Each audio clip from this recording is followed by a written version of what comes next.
In this video, I'm going to explain how to set up a quick, simple photo booth that will add a ton of fun to your Christmas parties.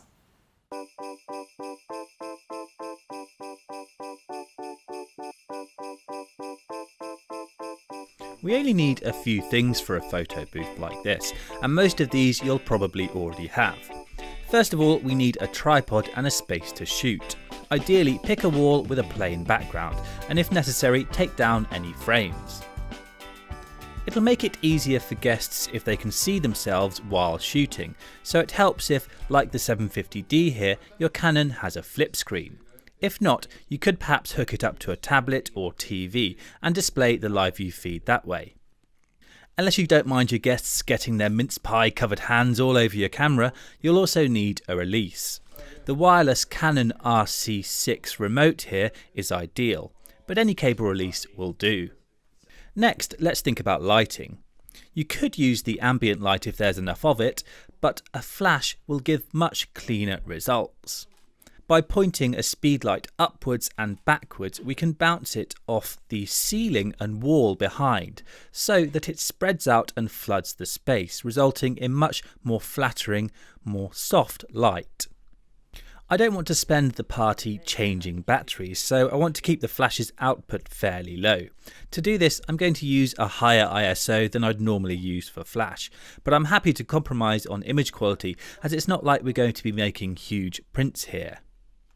So I have my flash in ETTL mode and my 750D here set to manual exposure mode with the shutter speed at 1/200th of a second and the aperture at f8 with the ISO, like I say, at 800. My flash power, because it's in ETTL, will adapt to my exposure settings. Next we need to think about focusing. And the 750D here has a hugely useful feature that makes this all too easy. We simply set the AF to AI servo so that the focus is continuous, and then we enable face tracking. This way the focus will detect faces and snap onto them wherever they appear in the frame. It's really helpful on a setup like this, but if your Canon doesn't have face detection, there's a simple solution. Focus on a mark on the floor and then switch to manual focus to lock it. A good set of props and costumes can bring a shoot like this to life, as well as add a little extra colour to your photos. So set out some costumes and props to one side. A simple photo booth set like this with pieces of card attached to sticks is a fun, inexpensive option, but if like us you've got a big costume box, then even better. Now, with everything set up, we can sit back and let our guests do their thing, whatever that thing might be. So why not take it a step further and set up an automatic slideshow? We need a laptop for this with Lightroom, and we also need a means of transferring the images to the laptop as they're taken, either with a cable or using Wi-Fi if your Canon has it. Open Lightroom and go to the auto import feature here and then direct it to the exact same folder. Then as photos get taken, they'll automatically be imported into Lightroom. All we do next is head into the slideshow module and hit play. And the cool thing about this is that the slideshow runs on a loop, and as more photos get taken in the booth, they're added to that loop, so everyone gets to see their photos moments after they've been shot. And of course, once the party is over, you can go through the set of images and put together a nice festive collage of your favourite shots like this. I'll show you how this is done with a few simple Photoshop skills. So here we are in Adobe Bridge, and you can see here are my set of photo booth portraits, and I'm going to show you how we can take all of those pictures and put them into a fun collage like this. So let's get cracking. First of all, we'll go into Photoshop and I'll just make a new document by going to File, New, and I'm just going to set it to width 1150, height 3500 pixels, background contents white, and hit OK to give me a thin strip-like image like this. Then I'm going to go back into Bridge and I'm going to select 4 images to use for this film strip. So We could perhaps go for this one, and I can hold Command or Control to select more than one file. So I'll just choose 1, 2, 3, 4, and then I'm going to bring my window off to the side over here just so I've got both the Bridge interface and the Photoshop interface here on screen, and I'm going to drag those files from Bridge into Photoshop. And then each will appear as a smart object, and I have the bounding box around each that I can use to resize the images so that they fit into a film strip. And it's important to hold Shift while resizing just to constrain the proportions as we drag from the corner point of the box there. And then I can position that one there, double click to apply, and position the others in the same way.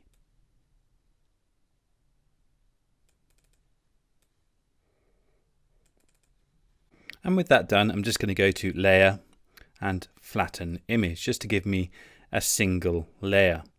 Now I'm going to open up one of my background images here. If I just go back into Adobe Bridge, and notice I've got a folder here called Backgrounds, and within that are lots of different backgrounds to choose from. And these are all supplied amongst the project files.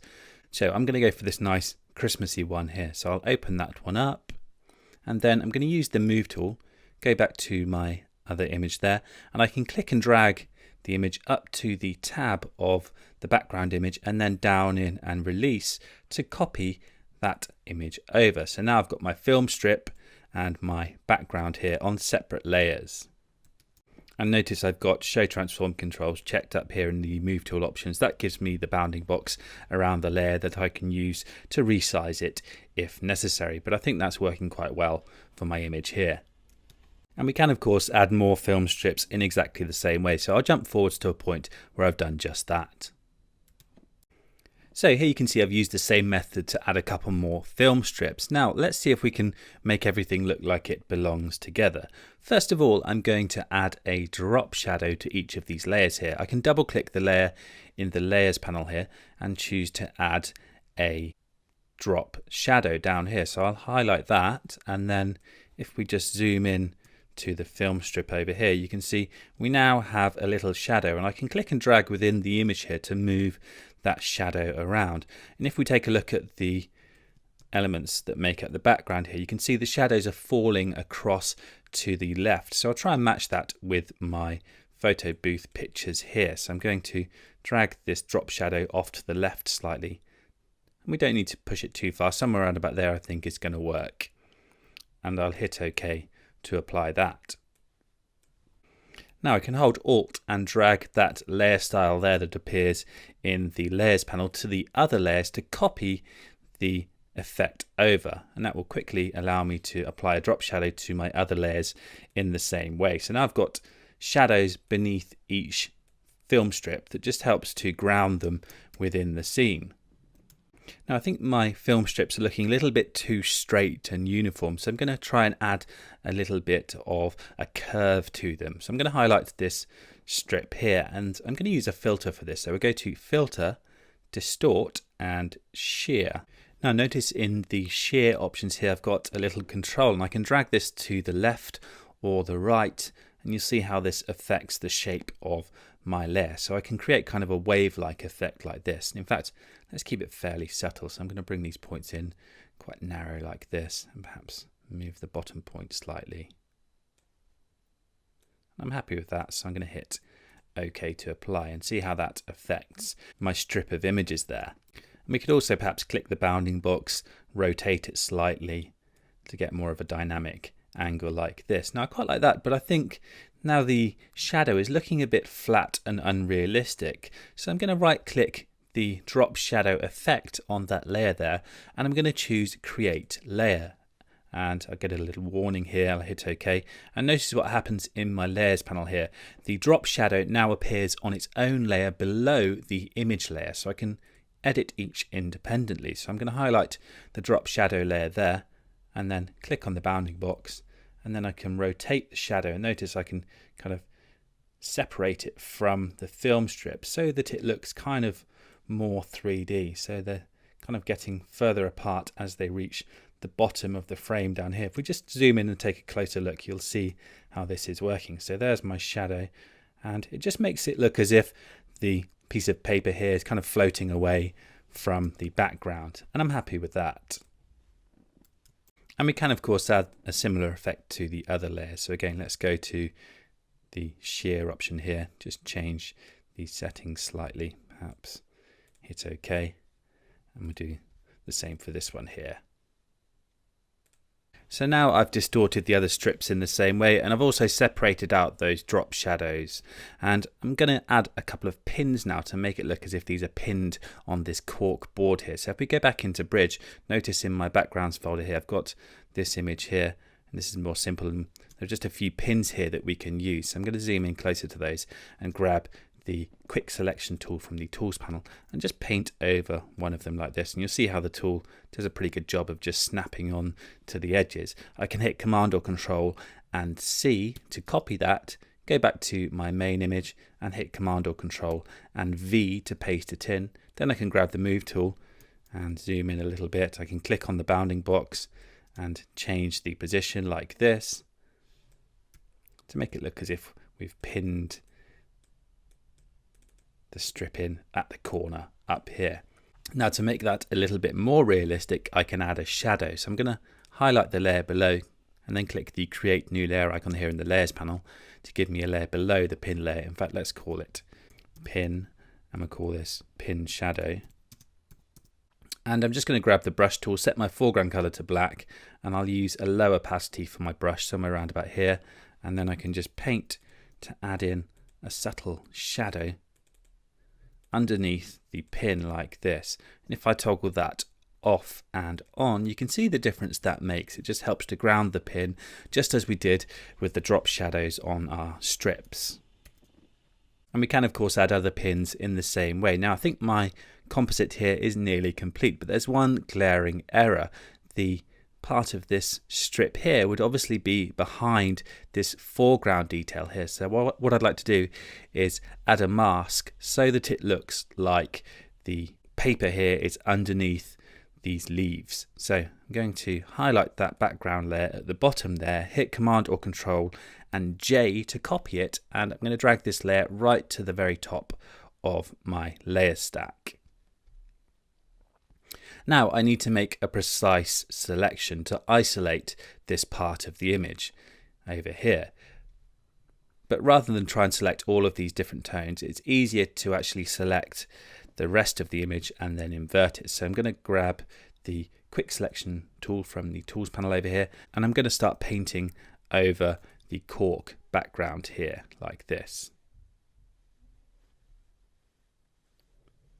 And you'll see fairly quickly how the tool snaps onto the edges. In fact, in some cases it might go wrong, like up here, and if that happens we hold Alt and Paint to subtract areas from the initial selection like this.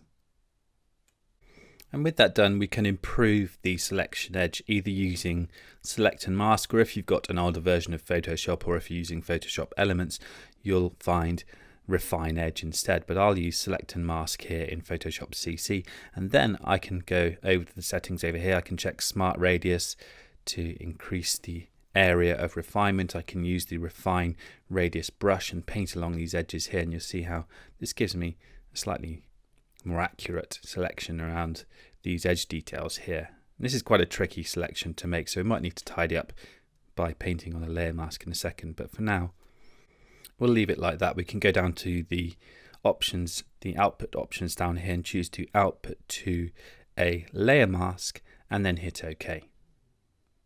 So now you can see a mask is attached to that top layer there based on the selection we just made, and it's actually doing the opposite to what we want. It's hiding the area that we need and revealing everything else. So we need to invert the layer mask with Command or Control and I, and that gives us the effect that we're after. Now you can see it looks as if our image strips here are below this foreground detail, and if we need to tidy up we can just highlight that mask thumbnail there, grab the brush tool, I'll set my foreground color to black and increase my brush opacity there, and then I can just paint to tidy up any rough patches around the image like this. And I'm happy with that, and that's my finished Photobooth composite.